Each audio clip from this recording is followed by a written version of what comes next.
So, I recently made a review of the new Fantastic Four movie, Fantastic Four First Steps, and I thought it was pretty good. And while we're on the topic of the Fantastic Four, I think it'd be a good idea for us to look back at some of the older movies. So today, we're going to be looking at Fantastic Four 2005 and Fantastic Four Rise of the Silver Surfer.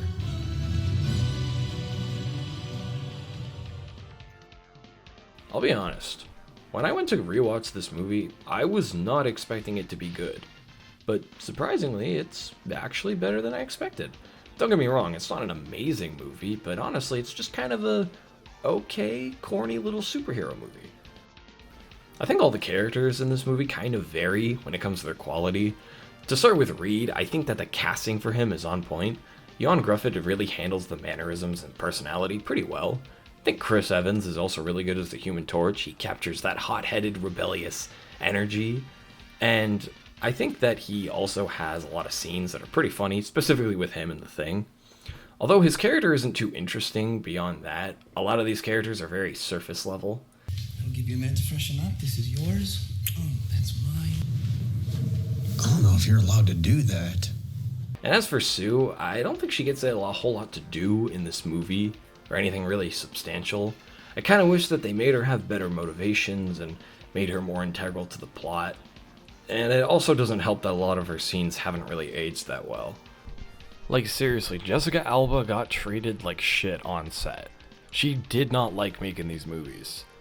Apparently, the director Tim Story allegedly criticized her performance and specifically told her to, quote, cry prettier. So yeah, she got treated like shit, which would also explain why her character doesn't get a whole lot of stuff to do. I feel bad for Jessica Alba because she does a pretty good job in this movie, and it's really upsetting to know that she got treated like shit on the set. I also think that Doctor Doom is just okay in this movie. We slowly see his corruption and his descent into madness throughout the movie, so his motivation's definitely there. Julian McMahon puts on a pretty convincing performance as a jealous and vengeful Doctor Doom. However, one thing that I don't really like about his character is his powers. To start, his powers are never really explained during the movie. I don't know why, but for some reason, every Fantastic Four movie just decides to make Doom have weird electric powers, which doesn't really make sense because it's not really how they work in the comics. Like, they completely forget that he can do magic. Now, normally I'm fine with changes to a comic character in movies if they're in service of a better story. However, I don't really think that this change makes Doctor Doom any better. So, overall, I think Doom is just fine in this movie. But of course, the best character in this entire movie is the Thing. Michael Chiklis is literally so good as the Thing.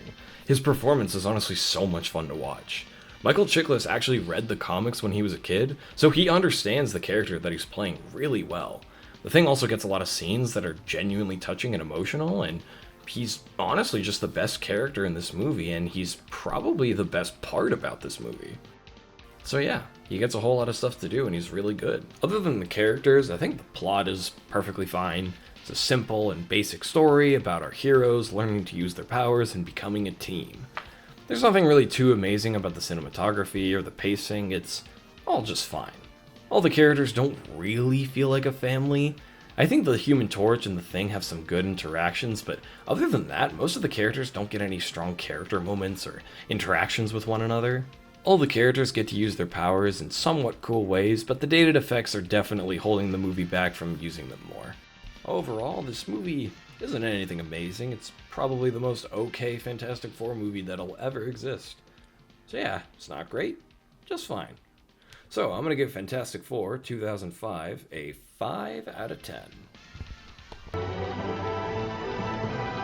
Okay, yeah, this one actually sucks. I don't know how, but this movie basically manages to be a downgrade from the previous one in like every aspect. For starters, Ben doesn't really get to do anything in this movie. Like, he doesn't have any strong character moments or any kind of development. He's just kind of there, and he honestly carried a lot of the previous movie for me, so the fact that he doesn't have anything to do here, it makes the whole movie a lot less enjoyable. I think overall the characters in this movie are even weaker than they are in the first one. Reed and Sue's relationship didn't really feel that strong, and in this movie they focus so much time on their wedding, but the movie kind of forgets to develop them and grow their relationship. I think the only character who has a bigger role than in the previous movie is Johnny, but honestly, there are still issues with his role in the story as well. For example, when Johnny first encounters the Silver Surfer, he touches him, and he gains the ability to switch powers with the other Fantastic Four members.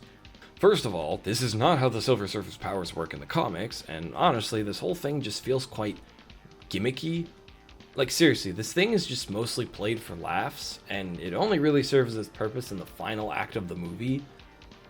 Now, just like in the previous movie, I'm fine with changes to the powers of a comic book character as long as they're in the service of a better story. But honestly, this whole switching powers thing just feels like they're making stuff up. But secondly, the thing that bothers me more about this change is during the final battle. Johnny gets the bright idea to switch powers with everybody and gain everyone's powers from the Fantastic Four members. However, this doesn't make a whole lot of sense, because earlier in the movie, we established that Johnny's able to switch powers with one person at a time. However, now he can seemingly just take everyone's powers and choose to use them at will. Like, this doesn't really make any sense. This is kind of what I mean when I say that it feels like the movie's just making stuff up. And to talk briefly about the Silver Surfer, I think overall he's pretty mid in this movie. There's kind of a fun chase sequence between him and Johnny earlier in the movie, but other than that, I think every aspect about this character is just kind of dull. For example, he doesn't really have any cool lines or any monologues that are super inspiring, which I feel like is kind of one of the things that Silver Surfer is known for. He's always having an internal battle with his morality, but here they don't really utilize any of that.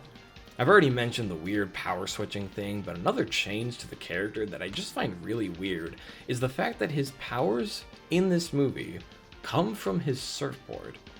Which again, doesn't really make sense, but I'm gonna get into why this bugs me a little bit later. But for now, I'll just say that I don't really think he's that cool in this movie. Like, the dated effects don't really help, but I think overall he just looks strange. Like, when he's all shiny and normal, I don't think he looks that bad for 2007, but there's a certain point in the movie where Silver Surfer loses his surfboard and his powers. And I don't know how to explain it, but he just looks kind of weird. Like, he goes from, like, the Silver Surfer to, like, the Grey Guardian. Like, look at this. Like, what is wrong with him? And finally, the last thing that really bugs me about the Silver Surfer is his motivation. In the original comics, Silver Surfer lands on Earth and he meets Ben's girlfriend, Alicia. Alicia shows him a lot of compassion and a lot of empathy, and the Silver Surfer feels genuinely touched because it's been a long time since he interacted with someone who had empathy. He then decides to betray Galactus and protect the people of the Earth. But this is not what happens in the movie. Silver Surfer doesn't want the Earth to get destroyed in this movie because he thinks Invisible Woman looks like his alien wife. Yes, that's literally his whole motivation for protecting the whole planet. First of all, I understand that this is a universe where aliens look like people and vice versa, but like, what are the odds of your alien wife looking like Jessica Alba? And secondly, this is just stupid. I don't understand how he can switch up so easily just because a random person looks like his wife. Like, he literally blows himself up to protect this random person that he doesn't know just because she looks like his wife. Again, this movie just doesn't make sense. Now, this is one of the most obvious points in the movie, and it's something that people have talked about 1,000 times, especially with the new movie coming out. But Galactus looks terrible in this movie. Again, I have no idea why they made him a weird CGI cloud thing. I guess they didn't have the budget to make him look like his comic book counterpart, but either way, it still looks really bad. And they honestly shouldn't have handled the villain if they knew that they couldn't portray him correctly on the big screen. And speaking of the villains in this movie, there's also Doctor Doom, who is somehow back after being, like, frozen to death in the last movie. See, Invisible Woman asks Victor how he's back, and Victor responds like this. How'd you come back? It scares you, doesn't it? Okay, but like, how did you actually come back though?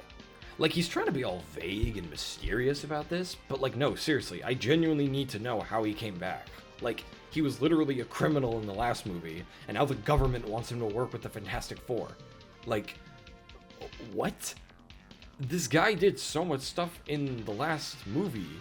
Like, a lot of bad stuff. Like, did we just forget about that? Like, he tried to kill people. Are you not concerned about this at all? Another thing that I don't really understand about this movie is the fact that they need Victor because he has intel about the Silver Surfer. And yeah, Victor caught footage of the Silver Surfer using his powers, which is how they figure out that the Silver Surfer has his powers because of his surfboard. But like, why do they keep him around afterwards? Like, beyond the footage that he captures, he literally serves no purpose. Like, you guys have Reed Richards, the smartest man in the world. Why do you need Doctor Doom? Also, another thing that baffles me about this movie is when he betrays the government and the Fantastic Four. Now, first of all, I know, shocking that Doctor Doom would betray the Fantastic Four. What a surprise. And when this very obvious betrayal happens, Doctor Doom wants to take the Silver Surfer's surfboard. And he wants to use it for something. You see, the movie doesn't really tell us what he wants to do. Like, Galactus is literally coming to destroy the Earth, and Doctor Doom is just messing around with this surfboard. If you think Doctor Doom wants the surfboard so he can kill the Fantastic Four, that's not true, because Doctor Doom just kind of flies away with the surfboard, not even caring where the Fantastic Four are. The Fantastic Four literally have to chase after him. So no, he doesn't want to kill Reed with the surfboard. We don't know what he wants to do. The movie just doesn't tell us. So again, I ask, why is he even in this movie? However, to be nice to this movie, I will say I think all the performances are pretty good. Like, even if the script isn't that good and the story's pretty dumb, I think all the actors are doing a pretty good job. They're playing their characters very well, it's just the story that's surrounding them isn't really that good. So, overall, Fantastic Four: Rise of the Silver Surfer is pretty bad. Doesn't make a whole lot of sense. It's got a lot less character moments than the first movie, and it's overall just not that good of an experience. So, I'm gonna give Fantastic Four: Rise of the Silver Surfer a 2 out of 10. Hey everybody, thank you so much for watching the video. I hope you guys enjoyed. Again, be sure to like, comment, subscribe, all that good stuff.